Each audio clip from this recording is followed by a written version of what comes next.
18వ రోజు కంప్లీట్ మ్యాన్లో నిన్నటి కంటిన్యూషన్ చూద్దామా అండి.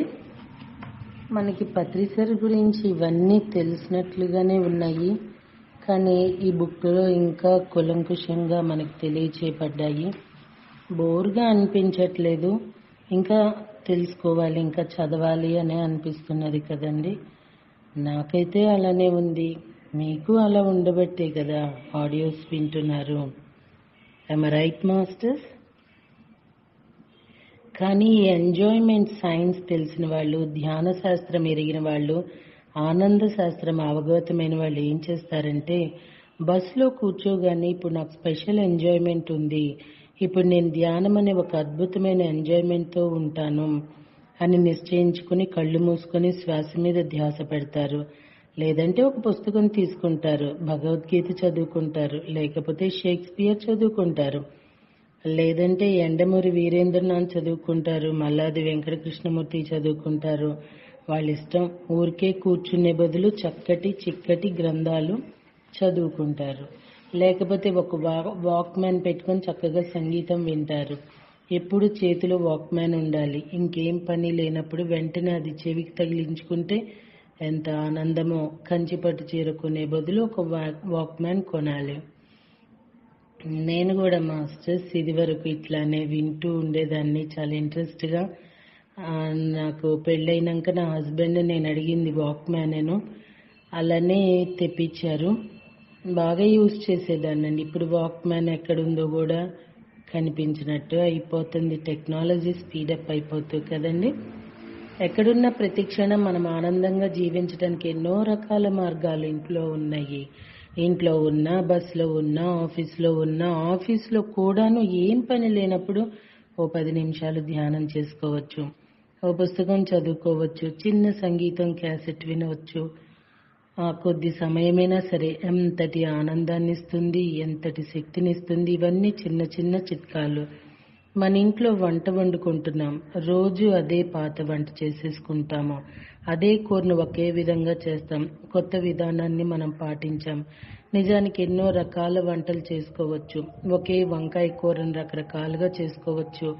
అదేదో ఎగిరే పౌర్ణమ సినిమాలో 190 రకాల వంకాయ కూరలు చేశారు, అదే కరెక్ట్. రోజుకో విధంగా వంకాయ కూర చేసుకోవాలి, అదే ఆనంద శాస్త్రం బోధిస్తుంది. అయితే దీనికి శ్రమ అవసరం, కృషి అవసరం, యుక్తి అవసరం, తెలివి అవసరం, ఆసక్తి అవసరం. అవన్నీ లేని వాళ్ళకే జీవితం బోరుగా ఉంటుంది, దుఃఖ సహితంగా ఉంటుంది, ఆనందరహితంగా ఉంటుంది. కానీ ఈ ఆనంద శాస్త్రాన్ని ఒక శాస్త్రంగా అధ్యయనం చేసిన వాళ్ళు ప్రతి క్షణము ఆనందాన్ని ఎంతైనా జురుకుంటూ ఉండవచ్చు. ఈ వంకాయ కూరని ఇంకా ఎంతో బాగా చేయవచ్చు, గుమగుమలాడేటట్లు రుచిగా చేసుకోవచ్చు అని ఆనంద శాస్త్రజ్ఞులు తెలుసుకుంటారు. కొంతమంది ఏమిటంటే ఊరికే తినేస్తుంటారు, కడుపు నింపుతుంటారు. అది తిన్నంతసేపు బాగానే ఉంటుంది,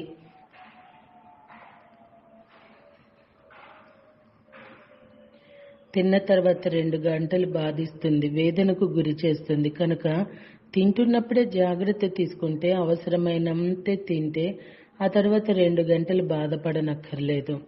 ఇప్పుడు ఏదైనా ఒక పనిని చేస్తున్నప్పుడు దాని పరిణామం భవిష్యత్తులో దారుణంగా ఉంటుందని తెలిసినప్పుడు ఆ పనిని మనం ఎప్పుడూ చేయకూడదు. ఆ పనిని ఇప్పుడే ఎంజాయ్ చేస్తున్నాం, ఆ తర్వాత ఏమన్నా కానీ అనుకున్నప్పుడు చివరకు దుఃఖమే మిగులుతుంది, ఆనందం ఉండదు. ఏ పని ద్వారా అయితే ఇప్పటి ఆనందం, తదుపరి ఆనందం ఉంటుందో అదే సరియైన పని, సరియైన కార్యం. ఎక్కువ డబ్బు సంపాదించామనుకోండి, ఆ డబ్బునేం చేయాలో తెలీదు. ఇన్కమ్ ట్యాక్స్ వాళ్ళు ఎప్పుడొస్తారో ఏమో, రైడ్ చేస్తారేమో, దొంగిలిస్తారేమో, నా కొడుకు సర్వనాశనం చేస్తున్నాడు నా డబ్బుని అని ఆశాభిషాలతో నాగచాట్లు పడుతుంటాం.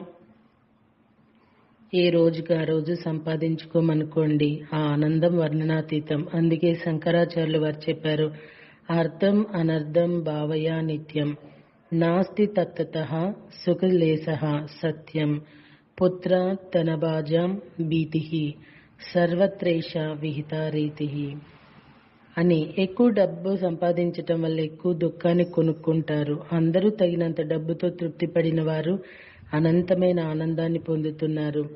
ఇది ఆనందానికి మార్గం. చూసారా, ఎక్కువ డబ్బు వస్తే ఎక్కువ ఆనందం వస్తుందనుకుంటున్నారు కొందరు మూర్ఖులు.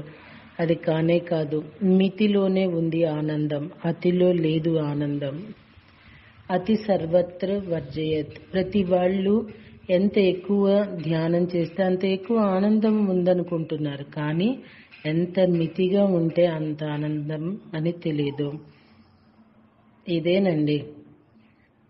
పత్రిసారి కూడా ఒక్కొక్కసారి గంట చాలు, 3 గంటలు, లేకపోతే 8 గంటలు, లేకపోతే రాత్రంతా ధ్యానం చేయమంటారు.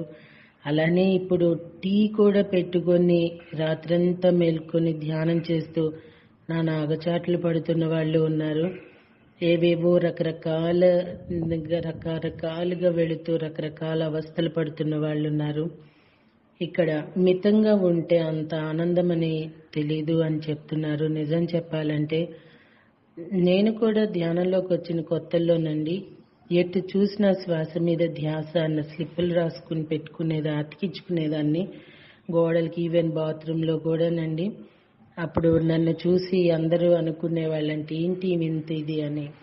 ఇప్పుడు చెప్తున్నారటండి క్లాసుల్లో. అప్పుడు ఆ మేడం అంత ఇదిగా చేయబట్టి ఈరోజు ఆవిడ ఇంత వర్క్ చేస్తున్నారు అని మొన్న ఒక మేడం ఒక క్లాస్లో కూడా చెప్పారట, చీరాల మేడము. చెప్పాలంటే మాస్టర్స్, నేను అలాగా చేయబట్టి నేనేమి అతిగా ధ్యానం ఏం చేయలేదండి.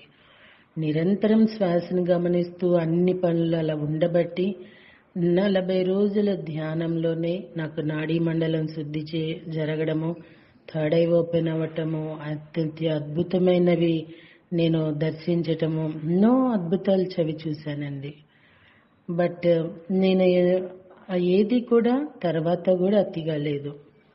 నేను కేవలం శ్వాస మీద ధ్యాస మాత్రమే నిరంతరం పెడుతూ ఉండేదాన్ని, ఎక్కడ మర్చిపోతానేమో అని. సో అది ఎంతో మేలే చేసింది మాస్టర్స్. జీవితం అంతా ఒకే ఒక విద్య మీద ఆధారపడి ఉంటాడు సగటు మానవుడు. ఏ ఇతర విద్యలు నేర్చుకోడు వాడు. ఎకనామిస్ట్ అయితే జీవితం అంతా ఒక ఎకనామిస్ట్నే చదువుతుంటాడు. వాడు ఇంకా సంగీతం నేర్చుకోడు, డాన్స్ నేర్చుకోడు, కబడ్డీ నేర్చుకోడు, పేక ఆడడు. అవన్నీ తనకు సంబంధించినవి కాదనుకుంటాడు. ఎకనామిక్స్లోనే పుడతాడు, ఎకనామిక్స్లోనే చేస్తాడు. జీవితం అనేది ఎప్పుడు మల్టీ డైమెన్షనల్గా ఉండాలి, అంతేగాని యూని డైమెన్షనల్గా ఉండకూడదు. అంటే ఏకసూత్ర పదంగా ఉండరాదు, బహుసూత్ర పదంగా ఉండాలి. అప్పుడే వినూత్న ఆనందం విస్తరిస్తుంది. లా ఆఫ్ డిమినిషింగ్ రిటర్న్ అని ఒక సిద్ధాంతం ఉంది. ఒక యాపిల్ తిన్నామనుకోండి చాలా బాగుంటుంది, ఒక 2 యాపిల్ తిన్నామనుకోండి బాగుంటుంది, 3 యాపిల్ దగ్గరికి వచ్చేసరికి ఇక తినకూడదు అనిపిస్తుంది, 4 యాపిల్ తింటే ఇక డోకు వచ్చేస్తుంది. ఏం చేయాలి అప్పుడు? మొదటి యాపిల్ తినాలి, ఇంకోటి సీతాఫలం తినాలి, తర్వాత మామిడి పండు తినాలి, అనంతరం జామ పండు తినాలి. వెరైటీగా తింటే అప్పుడు డోకు రాదు. అన్నీ తినొచ్చు, కానీ తినేవి తింటుంటే వాంతి వచ్చేస్తుంది. మొట్టమొదటి ఉన్న ఆనందం చివరికి ఆవిరైపోతుంది. కనుక ఎప్పటికప్పుడు వైవిధ్యం చూపాలి, అనేక విద్యలను నేర్చుకుంటూ ఉండాలి. అప్పుడు ఆనందం మల్టిపుల్గా ఉంటుంది, బహుముఖంగా వెల్లివిరుస్తుంది. అప్పుడు అది లా ఆఫ్ డిక్రీజింగ్ రిటర్న్ కాదు, అది లా ఆఫ్ డిక్రీజింగ్ రిటర్న్స్. తద్వారా మనకు లాభాలు పొందుతాం. ఇవన్నీ కూడా ఆనంద శాస్త్ర మూల సూత్రాలు. చాలామంది కాలేజీ అయిపోతేనే ఇంకా పుస్తకాలకి గుడ్ బై కొట్టేస్తారు. ఇంకా పుస్తకాలు చదివే స్టేజ్ దాటిపోయిందని అనుకుంటారు. పాపం పిచ్చోళ్ళు. పుస్తకాల్లో ఉన్నంత ఆనందం మరెందులోనూ లేదు. అందులో ఎంత ఆనందం ఉందో, ఎంత విజ్ఞానం ఉందో, ఎంత విశ్రాంతి ఉందో, ఎంత హాయి ఉందో. మహానుభావుల పుస్తకాలు చదువుతుంటే, గొప్ప గొప్ప రచయితల పుస్తకాలు చదువుతుంటే ఎంత విశ్రాంతి, ఎంత వినోదం, ఎంత ఆనందం. షేక్స్పియర్ను చదవకపోతే అసలు జీవితమే వృధా. సినిమాలకు మాత్రమే పోయి ఆనందాన్ని పొందగలం, ఇంట్లో కూర్చొని ఆనందం పొందలేమని కొందరు అనుకుంటుంటారు.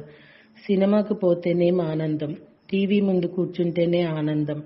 టీవీ అద్భుతమైన ఆనందాన్ని ఇస్తుందే కానీ టీవీ ఒక్కటే ఆనందం కాదు. పుస్తకాలు అద్భుతమైన ఆనందాన్ని ఇస్తాయి, కానీ పుస్తకాలు ఒకటే ఆనందం కాదు.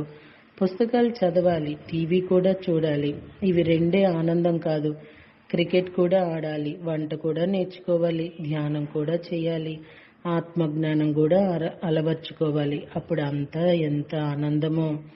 కనుక జీవితంలో ఏ ప్రత్యేక ఆనందానికి మనం దూరం కాకూడదు. అన్ని ఆనందాలను పుష్కలంగా పొందాలి. భౌతికంగా, మానసికంగా, బుద్ధిపరంగా, ఆత్మపరంగా. పక్కింటి వాడితో మాట్లాడటము నాకేం పట్టింది వాడితో మాట్లాడడానికని చాదస్తానికి పోతాం. ఏమో వాడితో మిత్రత్వం నేర్పితే ఏవైనా కొత్త ఆనందాలకి దారి చూపిస్తాడేమో, మనకేం తెలుసు. మన దగ్గర లేని కిషోర్ కుమార్ క్యాసెట్ వాడి దగ్గర ఉంటే వాడితో మిత్రత్వం చేశామంటే ఆ కిషోర్ కుమార్ క్యాసెట్ మనకి ఇవ్వచ్చు కదా, మనం దాన్ని ఎంజాయ్ చేయొచ్చు కదా. తిరుపతి పట్నం ఉంది, చుట్టుపక్కల చక్కటి అడవులు ఉన్నాయి. అడవుల్లోకి వెళితే శేషాచల కొండల్లోకి వెళితే ఎంత ఆనందమో, ట్రెక్కింగ్ చేస్తే ఎంత ఆనందమో, బండరాయి మీద పడుకుంటే ఎంత ఆనందమో. అలాగే వర్షం వస్తుంది అనుకోండి, ఇంట్లోకి పరుగులు తీస్తారు. నిజానికి వర్షంలో పరిగెత్తాలి, రోడ్డు మీదకు పరిగెత్తాలి. ఫ్రీ షవర్ బాత్ ఎంత బాగుంటుందో. ఇవన్నీ ఆనంద సూత్రాలు. మనిషి ఎప్పుడూ ఆనందంగా జీవించాలి. అతడు ఆనందవాహిని కావాలి. అలెగ్జాండర్ ప్రపంచాన్నంతా ధ్వంసం చేసి నేను గొప్ప విజయాన్ని సాధించాననుకున్న తన తిరుగు ప్రయాణంలో తన సొంత దేశానికి చేరువవుతున్న సమయంలో ఒక చోట విశ్రాంతి తీసుకుంటూ ఈ చుట్టుపక్కల చూడడానికి వింతలు విశేషాలు ఏమున్నాయని అడిగినప్పుడు ఏమీ లేవు స్వామి, అయితే ఒక ముసలివాడున్నాడు, డయోజనీస్ అని, చాలా గొప్ప యోగట, అతనే గొప్ప ఖ్యాతి ఉన్నవాడన్నారు. అయితే అతను నా దగ్గరకు తీసుకురండి, చూస్తాను, మాట్లాడతానన్నాడు. అలెగ్జాండర్, అతను మీ దగ్గరకు రాడండి, మీరే అతని దగ్గరికి వెళ్ళాలి అని భటులు చెప్పారు. అతన్ని పట్టుకురండి అని శాసిస్తాడు. భటులు వెళ్తారు కానీ అతన్ని తీసుకురాలేకపోతారు. అప్పుడు అలెగ్జాండరే ఆ డయోజనీస్ దగ్గరికి, ఆ వృద్ధుడి దగ్గరికి వెళ్ళి, డయాజనీస్, ఏమిటి నీ ప్రత్యేకత అని అడిగితే, నేను నీకు సమాధానం చెప్పే ముందు నేను నిన్ను ప్రశ్న అడుగుతాను, నువ్వు ఈ రాజ్యాలను ఎందుకు కొల్లగొట్టావు? దానికి అలెగ్జాండర్, నేను ఇంటికి వెళ్ళి ఆ తర్వాత చక్కగా హాయిగా జీవిస్తాను ఈ సిరి సంపదలతో, ఈ పేరు ప్రతిష్టలతో అని అంటాడు. అలెగ్జాండర్, అవన్నీ ఏమీ లేకుండా నేను చిన్నప్పటి నుండే ఆనందంగా ఉన్నాను అని డయోజనీ అంటాడు. ఆనందంగా జీవించడం కోసం నువ్వు ఇవన్నీ సంపాదించావు, ఎంతో కష్టపడ్డావు, అయితే నేను చిన్నప్పటి నుంచి ఆనందంగా జీవిస్తున్నాను, అదే నా ప్రత్యేకత అంటాడు డయాజనీస్.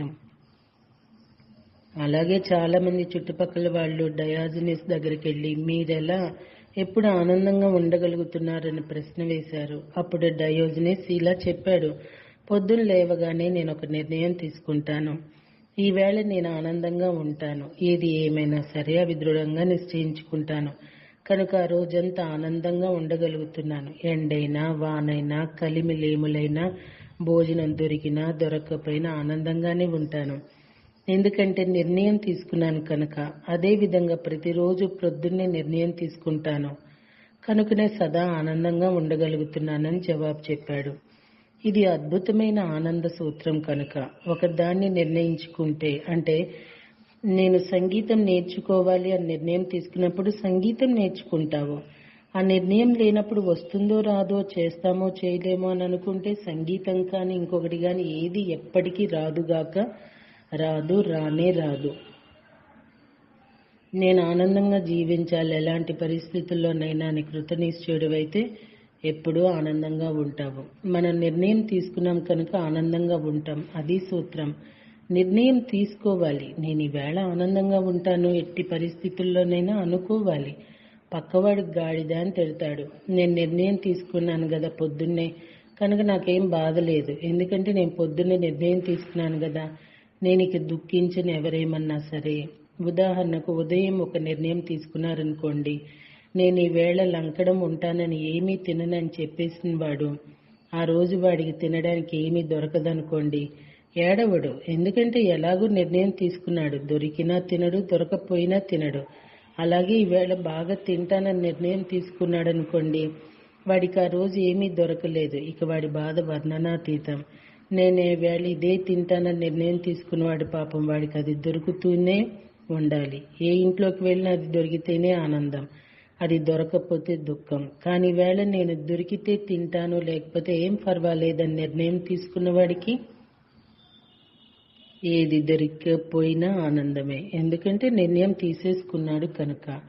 పొద్దున్నే నిద్రలేవగానే ధ్యానంలో అనుభవం వచ్చినా రాకపోయినా, నాకు భగవద్గీత శ్లోకం అర్థమైనా కాకపోయినా, ఆఫీసర్ నన్ను తిట్టినా పొగడినా, పెళ్ళాం తన్నినా లేక ముద్దు పెట్టుకున్నా, క్రికెట్లో ఫస్ట్ బాల్కే అవుట్ అయినా లేక సెంచరీ కొట్టినా, ఈవేళ ఏమైనా సరే నేను ఆనందంగా ఉంటాను అని నిర్ణయం తీసుకొని వెళ్ళినప్పుడు, క్రికెట్లో ఫస్ట్ బాల్కి అవుట్ అయినా వాడు పక్కపక్క నవ్వుకుంటూ పోతాడు. వాడు పొద్దున్నే నిర్ణయం తీసుకున్నాడు కనుక అదే ఆ నిర్ణయం చేసుకోకపోతే ఫస్ట్ బాల్కి అవుట్ అయితే ఏడుస్తూ వస్తాడు. ఈ విషయమే చెప్తాడు అద్భుతమైన డయోజనిస్ అనే గొప్ప ఆనంద శాస్త్రజ్ఞుడు.